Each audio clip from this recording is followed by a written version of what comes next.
Gather round, all you Halloween aficionados. Tonight's terrible tale is called Halloween Addicts Anonymous. They told me the camera was just a formality, standard procedure, they said, for the record, for clarity, for the case. The red light flicked on, and I could see myself reflected faintly in the lens. Just a shimmer of a man wrapped in a gray blanket, absolutely drenched in blood and chunks, like meatloaf chunks. My shoes made a sticky squish every time I shifted in the plastic chair. They didn't ask whose blood it was, not yet, not out loud, at least. A detective stood behind the camera, tapping buttons like he was irritated with the machine, or me. Probably both. The other one sat across from me at the table, arms folded, face unreadable behind a pair of wire frame glasses. His badge said Richmond County, but his eyes said, already done with my crap. All right, he said, not looking up from his notepad. Let's start easy. State your name for the camera. I tried to smile. It didn't quite stick. Oh yeah, it's, Steve Reeve, the king of all Halloween. I gave a small, nervous laugh, one of those dry throat laughs that just makes everything worse. I know, it's dumb, it rhymes. Neither of them laughed.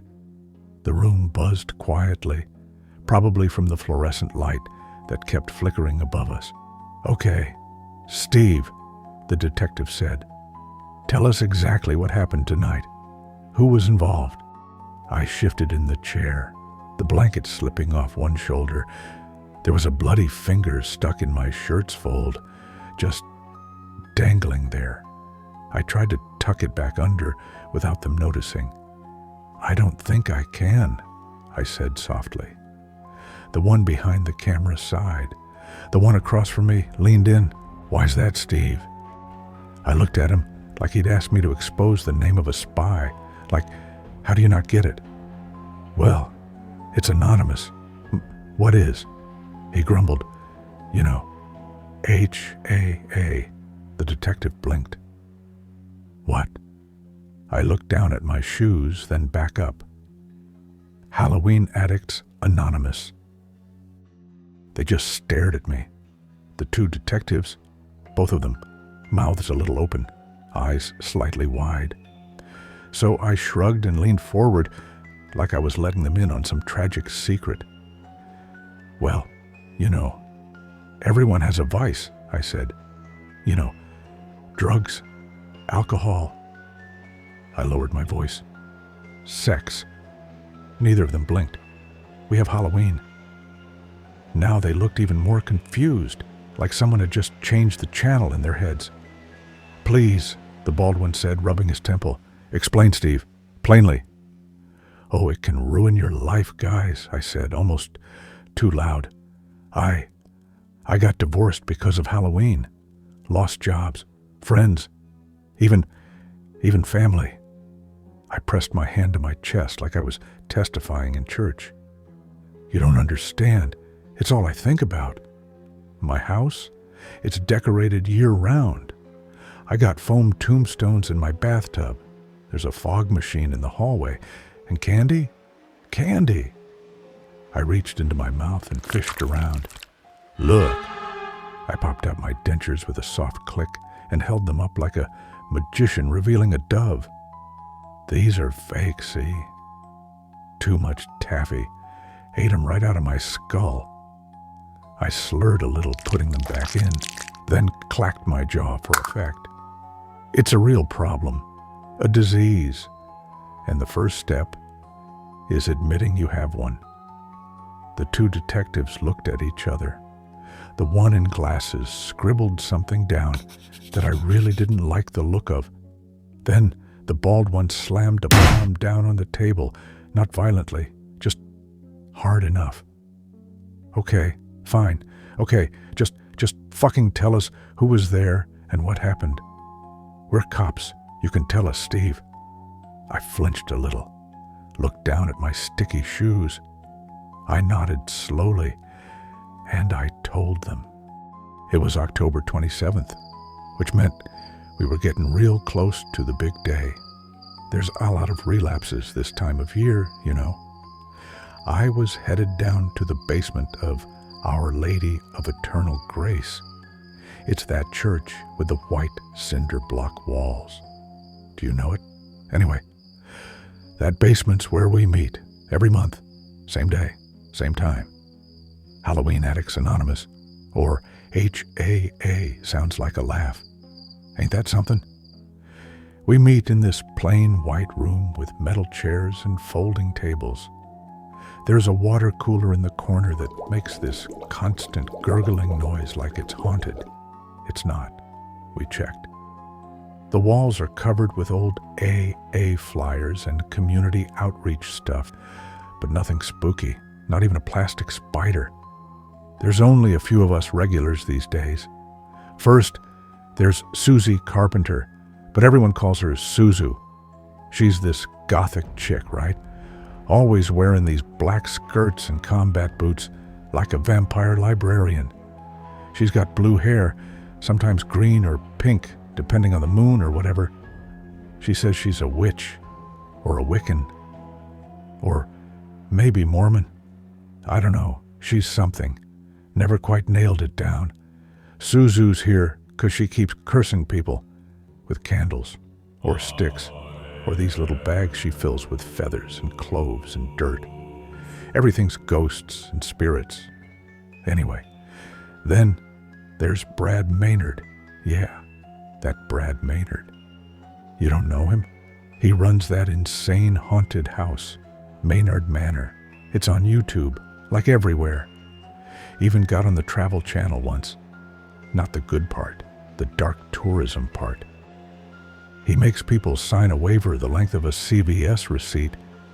Then he basically tortures them. I'm not kidding.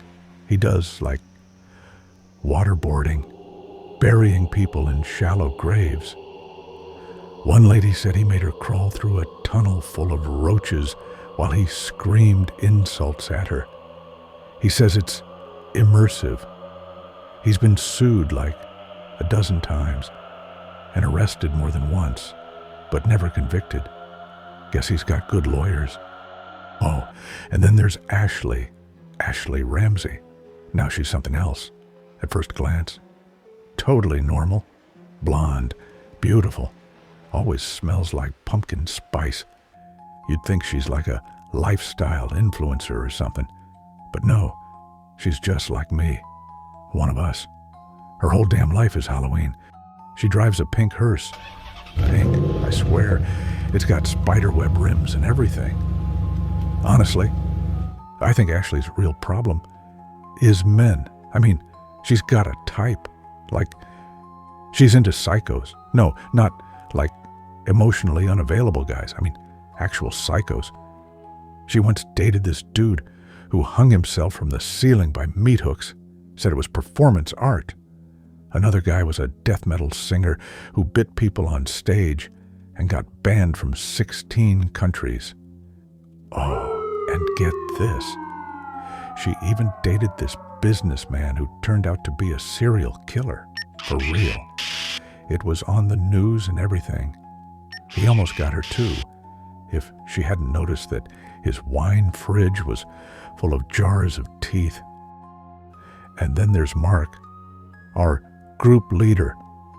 Technically, he's a counselor, works for the county, real straight-laced guy. Wears khaki pants. You know the type. He opens every meeting the same way. Let's remember the steps. Let's respect the circle.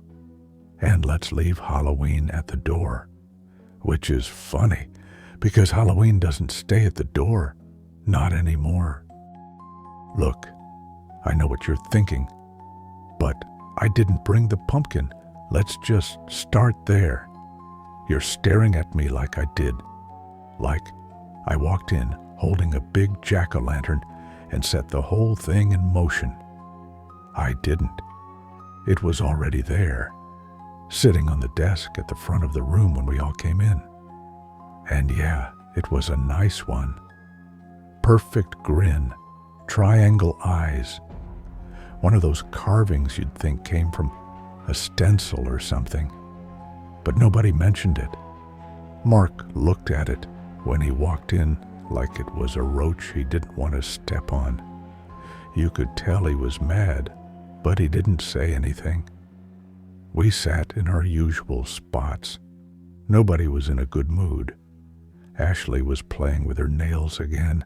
Suzu was up front saying some kind of spell under her breath, and Brad was pacing around on his cell talking to his lawyer about all the crazy shit he intended to put those poor visitors to his haunted house through this year.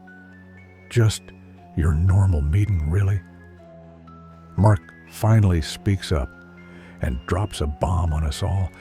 He says it's our last meeting, like ever. Some new group, this fantasy football addicts or something, I don't know, some nonsense, had reserved the room. Mark took a breath, then motioned toward the jack-o'-lantern. He said he knew we've had incidents, slips, people bringing candy, costumes, decorations, but I thought maybe we could end tonight with something symbolic. You know, closure. Then he pulled a sheet of printer paper from his clipboard. He wanted us to recite a release statement in unison together. No one objected. They didn't care.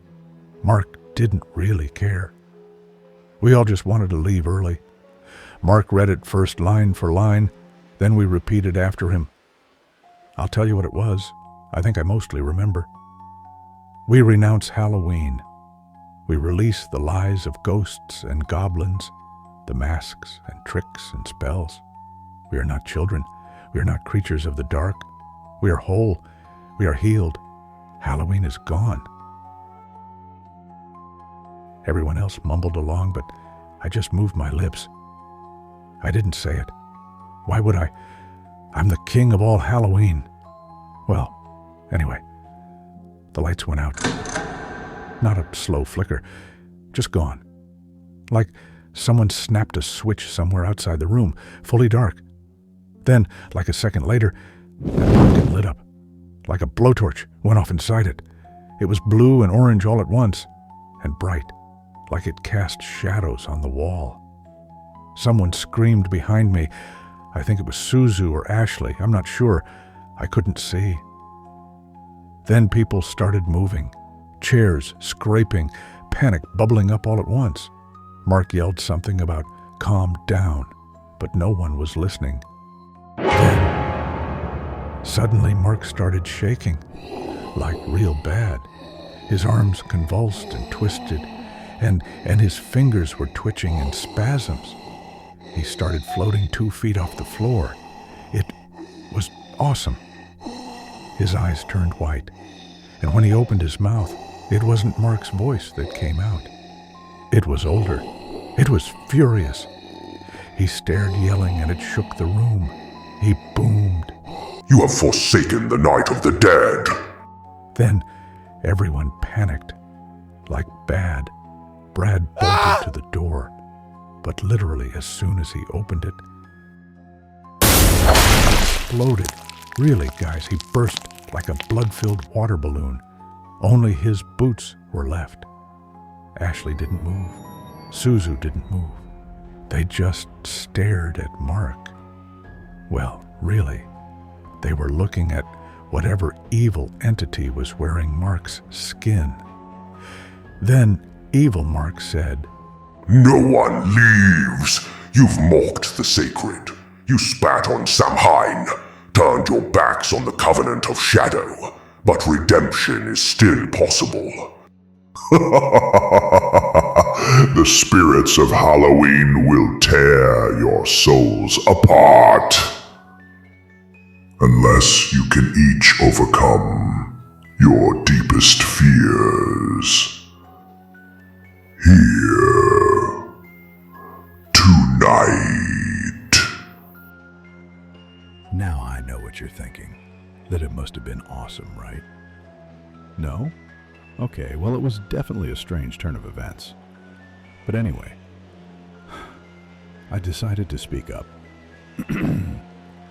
I asked Evil Mark if I had to participate too.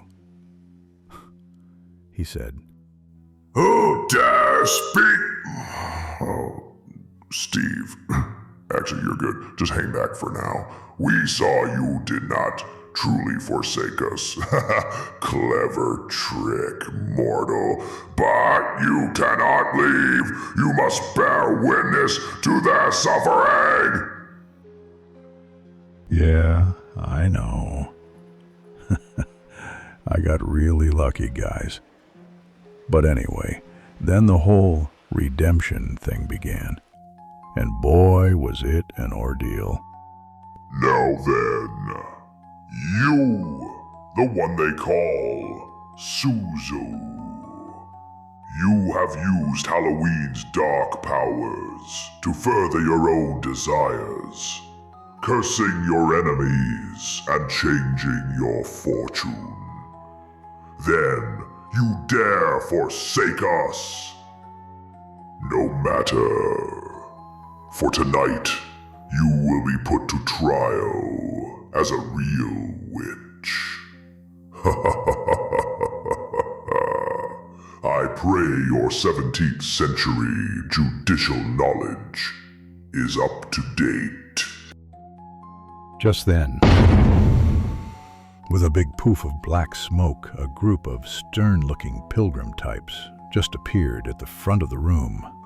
I mean, they looked upset, like a long stick was permanently stuck up their butts. They were sitting behind an old wooden podium. One had a gavel and a crooked wig on. But even worse, besides all that, was the big wrought iron sarcophagus-looking thing looming behind them. It was that thing. You know, an Iron Maiden. Then the judge-looking pilgrim guy started speaking to Suzu. Today, we are here to judge if this vile woman be a witch. Take heed and listen. You are accused of being in league with the devil. Witnesses claim you broken your covenant with the Lord and have hexed your fellow man. What say you? Have you flown into the night? Have you ridden on the back of a black goat? Have you signed your name in blood in his black book? You have but one chance to answer and prove your innocence. Foul creature! Now Suzu looked terrified. I'd never seen her like that. But she spoke up, and I could hear the bravery and resentment in her voice. I don't know what exactly is going on, but I've never flown except in a plane. And I've definitely never rode on a goat. But I have signed my name in blood once. But it... Guilty! Guilty! Death to the witch! Back to hell with you! As soon as the judge struck the gavel down, the Iron Maiden slid forward and opened wide. Guys, the inside was covered in sharp spikes. Then Suzu was pulled by some invisible force towards it. Oh, she screamed and pleaded, but it was all so quick. She was slammed into the thing. She reached out. The metal door slammed shut on her. You could only see her eyes through the hatch. Blood poured out the bottom. A lot of blood. Ashley screamed and almost fainted. Then, just as quickly as it had all poofed into existence, it poofed away, just gone. Well, except for the blood. There was still a lot of that. The only ones left were me, Evil Mark, and Ashley. Now I know Ashley wanted to run for the door, but after seeing Brad explode, I suppose she decided to take her chances at redemption. Evil Mark picked up right where he left off.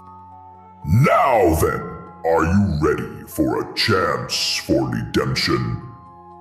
Ashley, you were once one of Halloween's most devoted followers. Then you went and dumped us, threw it all away. But you have one more chance to seduce the darkness. We've brought a new suitor for you. Make him fall in love, and all is forgiven. Out from the shadows in the corner stepped out this enormous man. I mean, he was massive. He was wearing a tattered mechanic's jumpsuit and, like an old rusted welding mask, he smelled bad. You know, like when you leave food in Tupperware for too long. Guys, he was carrying a crowbar. I recognized him immediately. The Junkyard Slasher from that movie. Junkyard Slasher. Have you seen it? No? Well, I've got it on DVD. And Ashley, she straightens up like she's about to meet her date at the Cheesecake Factory. She took one cautious step forward. Hi there. Love your, outfit. Very industrial chic. You come here often? Because this basement does not scream romance. But hey, I'm open-minded. You know, I've been told I make a mean pumpkin pie. You and me? We could make this work. Okay. Look, I know I forsook Halloween. I know. But if I make you fall in love with me, I can still redeem myself. That's the rule, right? So, what's your favorite horror movie? The Junkyard Slasher was right in front of her then, just standing silent. Then he tilted his head a bit. I'm sorry, guys, but I just couldn't watch. I know what a head tilt means with these guys. And to be honest, I always had a thing for Ashley. Okay, laugh it up. I know I never had a chance, but still, I didn't want to see her head split open with a crowbar either. When I finally peeked, the slasher was disappearing back into the shadows. That was it. Ashley was very, very dead. The lights came back on. Wow, that was a sight. But anyway, Evil Mark just stood there among all the blood and pieces of Brad and Ashley and, Suzu. He was smiling. Then he put his hand on my shoulder and said, It's been fun, Steve. Really, it has. I've got to get going. Keep up the good work. Let's start putting out more candy for the trick-or-treaters. Don't be fucking cheap, Steve. Full-size Snickers this year. Happy Halloween. Then he just walked out. Just walked out the door. He even grabbed his clipboard before he left. I left too. I was kind of exhausted, you know, considering. But I think you know the rest. I was walking home and got picked up by your officers. Guess I should have tried to clean up a bit. Kind of stood out covered in blood. I was going to call you guys. Really. So, I guess that's it. That's what happened. I think we all learned a valuable lesson about Halloween. I'm just going to grab my stuff and go now. Wait, no. Guys, listen, I told you what happened. Oh, damn it. I knew this would happen, huh? Please, guys, give me a break. Wait. Can I go fill up my candy bowl first? Oh, come on.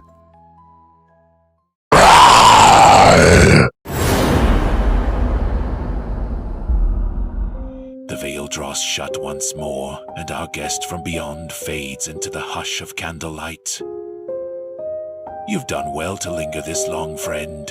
Not everyone has the stomach for such company. But should you ever feel that cold breath on your neck, or hear a whisper that don't belong to the living, just return here to the Seance Society, where the dead speak and the living listen. Like and subscribe to our channel for more ghastly tales. Oh, and don't forget your creepy cocktail recipe. It's buried down in the description.